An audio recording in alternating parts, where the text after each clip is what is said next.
Good evening friends. હું ભાગતો હતો ત્યારે એવું લાગતું હતું કે મારા જેવો કોઈ સામર્થ્ય નથી. ઊભો રહ્યો, પાછળ વળીને જોયું ત્યારે એવું લાગ્યું કે આનો કોઈ અર્થ નહોતો.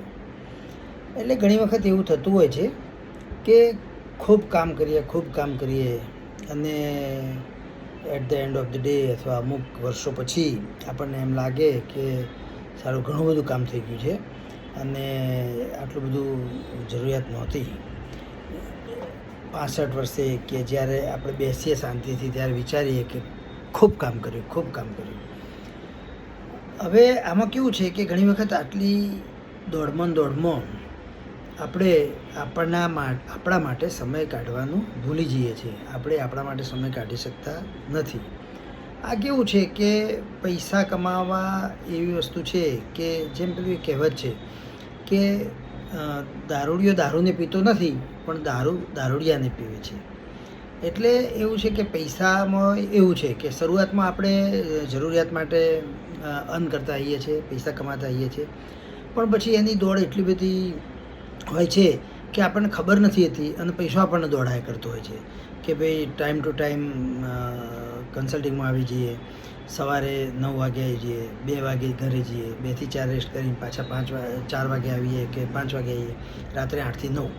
એટલે કલાકો, અઠવાડિયા, વર્ષો આમ નામ જયા જ કરતા હોય છે. એટલે ઘણી વખત તો આપણને પણ ખબર નથી હોતી કે આપણે શું કરીએ છીએ, શું કરવા માગીએ છીએ.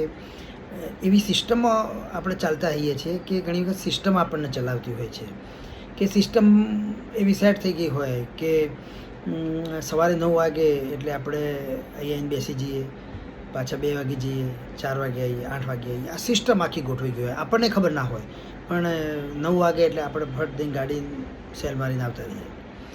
એટલે અજ્ઞાતપણે આપણે એક કાચા સૂતરના તાતણાથી બંધાયેલા હોય એવું લાગે. આપણને કોઈ પકડી રાખતું નથી. આ કંઈ જેલ નથી.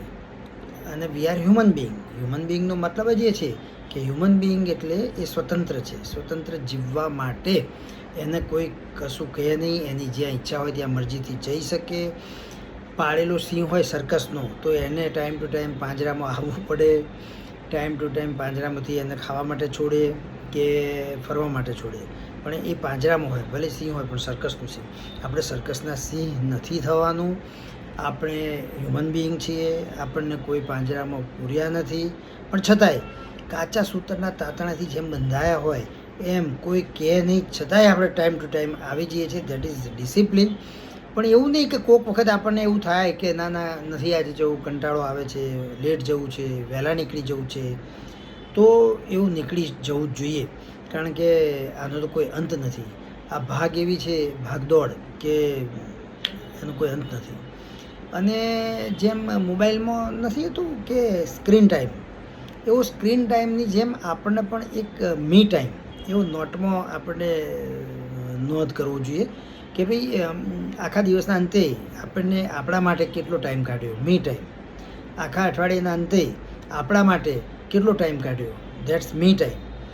આખા મહિનાની, વર્ષના અંતે ટોટલ આખું આપણે સરવાળો માંડીએ તો મી ટાઈમ. તો ઘણી વખતે આખા 365 દિવસની અંદર માંડ 8-10 દિવસ એવા થતા હોય કે જે ધેટ્સ મી ટાઈમ. એટલે મી ટાઈમ ખૂબ જરૂરી છે. એટલે આ એક નોંધ રાખવાની જરૂર છે, એક ડાયરી, કે ભાઈ એમાં મી ટાઈમ, કે ભાઈ આખા દિવસના અંતે મેં 1 કલાક મ્યુઝિક સાંભળ્યું અથવા મને ફાવતું હતું એમ હું વોકિંગ કરવા ગયું, તો દેટ ઇઝ મી ટાઈમ. એટલે મી ટાઈમ આપણે નોંધવો જોઈએ. તો જ આપણને ખબર પડે કે આપણે આપણા માટે કેટલો ટાઈમ કાઢીએ છીએ. બાકી તો ચાલ્યા કરવાનું, એસે હી વહી રફતાર ચાલ્યા કરશે. પણ એમાંથી આપણે મી ટાઈમ કાઢીને આપણા માટે ટાઈમ કાઢવાનું છે. તો જ આપણે આપણું